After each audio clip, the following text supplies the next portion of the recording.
mortgage bonds do not like inflation. But there's good news, I think, on the horizon, right?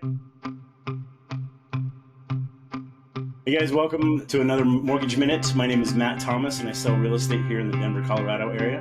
My co-host here is Brian Dewald. Brian, why don't you tell us a little bit about what you do? Thanks, Matt, and good morning. Thanks again for having me. This is always fun. So I'm a local mortgage professional. I help lend people money to buy houses. Perfect. Well, obviously, so this is we don't always do this every week, but we try to bring news when there is news and updates when it's warranted. Brian, the news isn't always positive, but we also try to, we're here to provide solutions in any market conditions. But if you would give us an update on what you're seeing in the market this week, that would be, I think, a great place to start. Yeah, I think, this week's been a little bumpy, which is not really inviting or exciting news. A couple of bullet points here.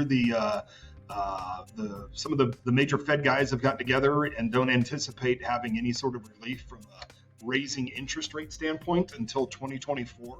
So this is the Fed. Keep in mind, this doesn't control mortgage rates like we've talked about in the past. But, anytime we see or hear about the Feds continuing to hike, it's because they're fighting inflation. Mortgage bonds do not like inflation. But there's good news, I think, on the horizon, right? There's when it comes to CPI, a large portion of the CPI, and I don't quite understand why this is done, but I'm just telling you what it is. A large portion of the CPI, which is Consumer Price Index, that's the core measure of inflation, has a lot to do with housing. And housing, whether it's renting or buying, is on a really long lag the way it reports. So in other words, they're still looking at data from the fall of last year. Here we are, first part of March. And they're looking at data from the fall of last year, and prices have come down a little bit, whether they're home prices or certainly rent prices. So, as that starts to fix itself, we're going to see some better news. So there's a new CPI report coming out next week. New employment numbers. We talked about that last time. The employment numbers were pretty skewed. A lot of holiday seasonal type stuff, as well as some other, kind of quirky stuff that they posted in February for January's numbers. So anyway, right. I feel like there's good news on the horizon all the way around. We're just sort of kicking and scratching a little bit to get there.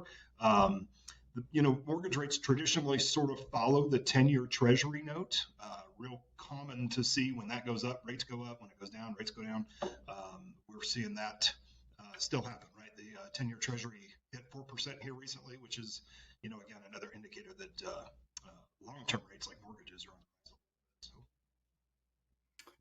Well, the news is what it is, and it's great to hear. I've heard a lot of optimism in a lot of people's voices, but it just may not be something that we're seeing in the immediate future with the rates.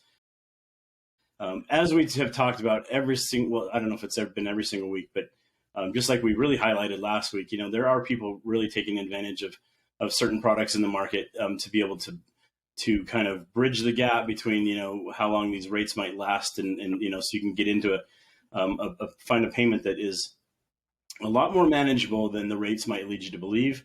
Sort of prepaying some things and a lot of times you can get those credits from sellers, especially if they have a house that isn't quite selling at the price they're hoping for. So anyway, the point of us bringing you the news is to be honest and fair with you, but also to help you understand that there are options available to navigate what we have going on. Brian, did you have any other points that you wanted to share with us? Or I don't think so. I think maybe next week we're fingers crossed that we see some good news. Like I said, it's been a little bumpy here the last 7 days or so. So we're hoping some of the employment numbers and unemployment news is favorable to us. Like I said, that should be an improvement because we don't have January's information in there anymore. So. Yeah. Well, very good. And again, it is what it is. So we, as very seasoned professionals, both you and I, we are, in a position to help people understand best ways to navigate, any issue that we've got facing us. So we urge you to stay in touch. Look for the link below in the description to be able to make connections with Brian or myself. And we will look forward to connecting with you soon, hopefully. Thanks, Brian. You bet. Thanks for having me again. All right. We'll see you.